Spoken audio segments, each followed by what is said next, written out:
Hey everyone, welcome back to the channel. Today we have another special guest for you in the form of Tobias from Surface Studio. He's going to be showing you how to morph one object into another inside of HitFilm Express. Let's jump right in and get started. Oh, hey guys, and welcome to another very exciting HitFilm tutorial. Now, you may be wondering what I'm doing on this channel. The guys from HitFilm invited me over to host a guest tutorial, and since I like using HitFilm and I assume everyone loves morph effects, I want to show you how to create some really cool morph effects using HitFilm Express.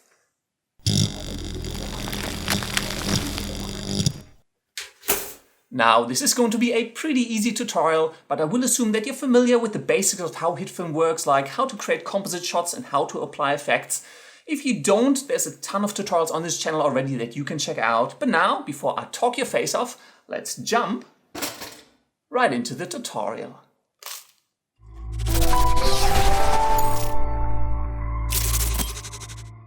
Let's kick off this tutorial by creating a brand new project. Set your resolution to 1920 by 1080 pixels and the frame rate to 23.976. Then hit start editing and let's get into it. First off, let's import the clip that we will be using into our project. The clip is called toastermorph.mp4, and if you want to follow along with this tutorial, you will find a download link to this file in the description of the video.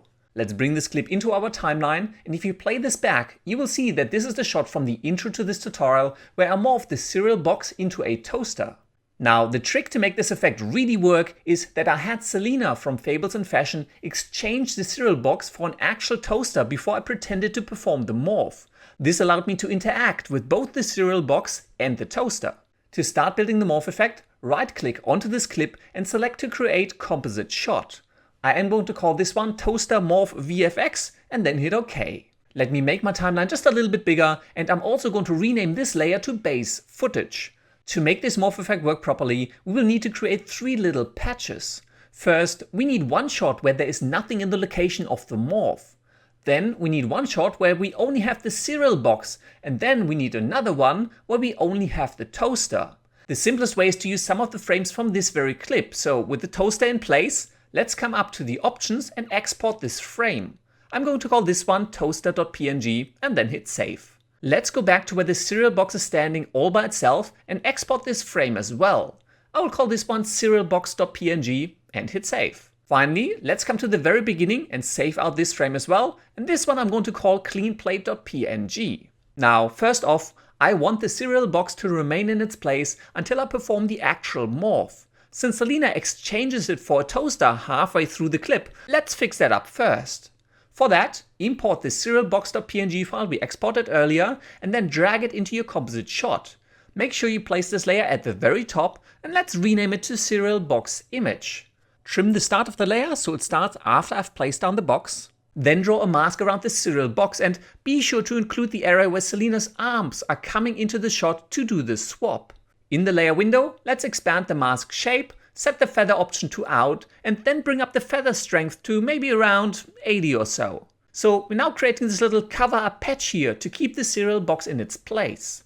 If we scrub through our shot, however, you can see that this patch does overlay my hand a little bit here, so let's bring the mask in just a little bit. Let's set a keyframe on the mask path, and right here, where you can see Selena's hand come into the shot to grab the box, animate the mask to expand and include the entire cereal box and a little bit around it. Now, when we scrub through, it looks like the cereal box remains where I placed it on the table. Of course, this absolutely makes no sense after I've performed the morph, so let's trim the end of this layer to end right during the middle of the morph. And now, if we play this back, we have a super simple popping morph effect. Now, before we move on, there's one issue we need to fix. Let's zoom into our preview window and look at this patch layer in comparison to our base footage. You can see that the footage itself has a fair amount of animated noise. However, our patch layer is a static image and as such does not have this noise, and therefore it kind of stands out a little bit unnaturally. To fix this up, search for and apply a grain effect to the cereal box image layer. Bring the amount down to 10 or maybe 8 and set the size to round about 1 to match the grain from the original footage. Let's check this out, and that's actually not too bad. Let's zoom back out and let's deal with these reflections on the table. To make the morph effect work, we first need to fade these reflections out, and for that, we can use the clean plate image that we created earlier. So let's bring the cleanplate.png into our project and drag it into our composite shot. I am going to rename this layer to clean plate and then grab the mask tool and cut out the area of this image that covers the area of the morph. Open up the mask shape, set the feather to out and bring up the strength to maybe around 40 or so. Cool, that looks alright. Let's go to the time where we want the morph effect to start, open up the transform properties on this layer and enable the keyframes for the opacity property. Then start it out at 0, and I might also trim down the start of this layer as it won't be visible before this time anyway, and then animate the opacity to fade this clean plate layer in on top of the serial box. Then fade the opacity of this layer back out at the end of the morph effect to reveal the toaster underneath. I will also trim down the end of this layer to the last keyframe, and since our clean plate layer is a static image as well, let's remember to copy and paste the grain effect from the serial box image layer onto it. And now if we play this back, we have a slightly less simple morph effect going on. I think I can see a little bit of an edge here on the left hand side, so let's set the feather to both and increase the strength just a little bit more. And maybe I'll pull this mask out just a tad more to the left. Yep, that seems to work a little better. Next, let's work on reshaping this serial box into the toaster. For that, grab the serial box image layer and duplicate it with Ctrl or Command and D. Move this layer to the very top of your composite shot and let's rename this one to serial box source. Expand this layer and delete the existing mask from it. Then grab the pen tool and draw a new mask on this layer, tracing the exact outline of this serial box. Open up the mask shape, set the feather to out, and maybe let's give this just a little bit of feathering, so maybe I'll set the strength to round about 2. If we look at our clean plate and the timing of the opacity property, let's go to the exact time where the clean plate starts to fade in and trim down the serial box source layer to start at that exact same time. Then trim the end of the layer down to end exactly when the clean plate layer has finished fading back out. Next, let's import the toaster.png image into our project, drag it into the composite shot and place it at the very top. First off, before we forget, let's copy the grain effect from one of the other layers across to this toaster layer to make sure the noise level matches, and let's also trim down the end and start of this layer to match the length of our serial box source layer below. Then draw a mask around the exact outline of this toaster, including the little toaster popping out at the top. Expand the mask shape, set the feather to out, and again bring up the feather strength to maybe around 2. I will also rename this layer to Toaster Target, so I know what this one is all about. And now let's make the magic happen and reshape from this serial box into the toaster. Be careful here as this can be just a tad tricky. First, let me just collapse a few layers here to make some space. Go to the exact time when the clean plate layer starts to fade back out and then search for and apply the Bezier warp effect to this Toaster Target layer. Expand this effect and on each of the 4 corner points enable keyframes for all properties. Then scrub back to the exact time where the clean plate layer has fully faded in, select the Bezier warp effect, and if you zoom out of your preview window, you should be able to see these points around the outside of the toaster target layer. The cool thing is you can now drag these points around to reshape and bend and distort this layer, and what you want to do is to try and reshape the toaster into the shape of the serial box as precisely as you can. Now if you scrub through your footage, you should have the toaster morphing from the shape of the serial box to its normal form. Next, let's animate the opacity of this layer to fade the toaster in during this morph effect. So now we have the toaster fading in as it takes shape. Cool, we're halfway there. Let's repeat the process for the serial box. Come to the time where the toaster target layer starts to fade in. Remember, this is exactly where our clean plate is fully opaque, and apply the Bezier warp effect to the serial box source layer. Expand the effect and again enable keyframes on all of the properties for each of the 4 points of this effect. Move to the time when the toaster target layer has finished morphing. Remember, this is exactly where our clean plate is starting to fade back out. Let me quickly drag the serial box layer to the top to make this a little bit easier to see, and then use the Bezier points to reshape the serial box into the shape of the toaster, again as best as you can. Finally, animate the opacity of the serial box to fade out as it morphs from its original shape to the shape of a toaster. And now, if we play back this effect, we have a really cool morph effect going on. To make this look a little bit nicer, let's select the keyframes for the opacity property, right-click one of them, and then change the temporal interpolation over to smooth. Repeat this process for all of the keyframes on the Bezier warp effects and the other animated opacity properties.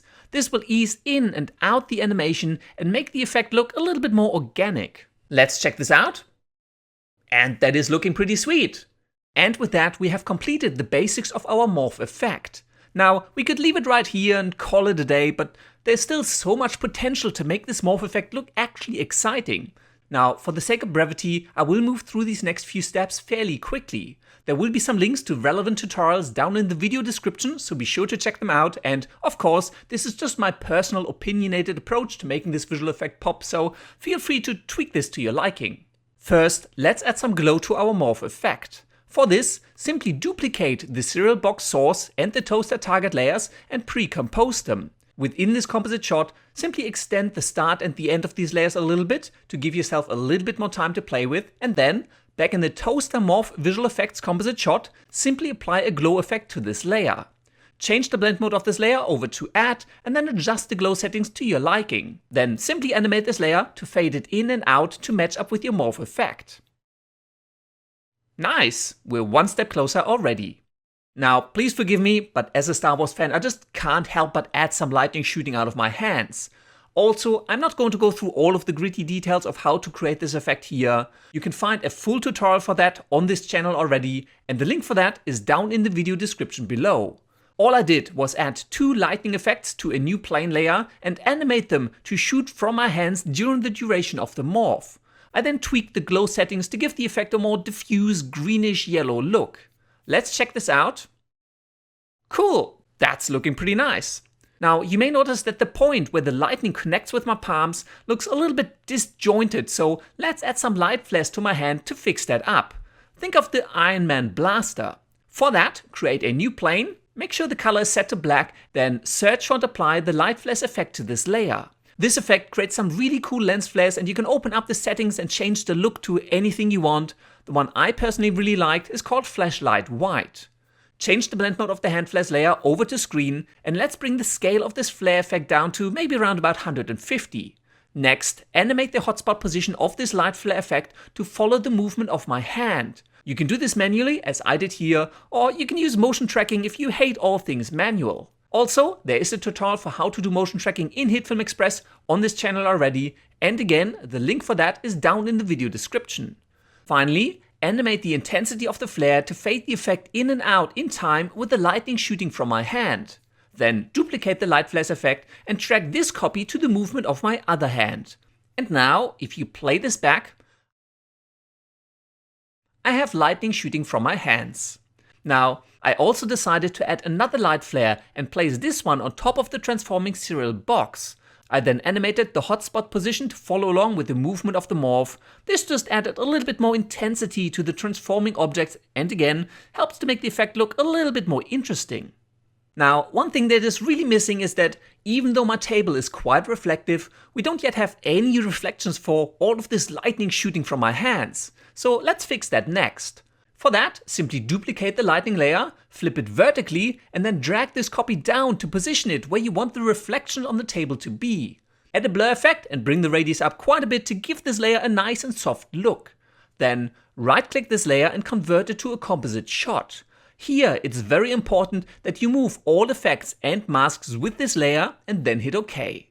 Back in the toaster morph visual effects composite shot, change the blend mode of this layer over to screen and then draw a mask onto this layer exactly along the edge of the table to limit the layer to the surface of that table. I will also add a very soft mask around the morphing cereal box and set the mode of this mask to subtract to cut that part of the layer away. Feather out the edges of this mask and adjust it as needed. And now if we rewind and play this back, those reflections are adding a lot to really sell this effect. Another easy way to make this effect feel a lot more integrated into the entire scene is to add some wider lightning to affect the rest of the shot. For that, simply duplicate the lightning layer and change the blend mode of this layer over to add. Then apply a blur effect and really push up the radius to maybe 400 or 500. This creates a very wide and soft glow over the footage and gives the impression that all of this madness going on is casting some light onto the rest of your scene. Let's check this out one more time. Nice, and we're almost done. Finally, I always like to add some color grading to my visual effects to bind all of the different layers together a little bit better. So let's create a new grade layer. Make sure this one sits at the very top of your composite shot and rename it to color grading. Now you can apply any color grading or color correction effect to it that you like. Personally, I'm a bit of a traditionalist and I will simply apply a curves effect to my color grading layer. Now you won't be able to see the curves down here in the layer window. Instead, come over into the controls panel on the left hand side, and if you expand the effect in here, you can get access to the actual curves. Feel free to be as creative here as you want. I simply added a little bit more contrast to my shot. Then I added a little bit of blue into the dark areas and a little bit of red and green into the highlights to make them a little bit more yellow.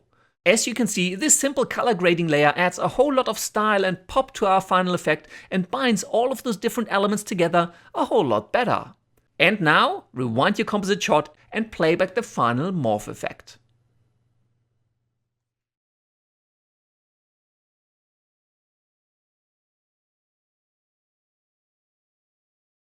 And that's all there is to it. I really hope you enjoyed this tutorial. I'm Tobias from Surface Studio, and until next time, I will see you later. Thanks for watching, guys. Be sure to check out the Surface Studio YouTube channel for more filmmaking and visual effects tutorials. Subscribe, hit the bell icon, and I'll see you all in the next video.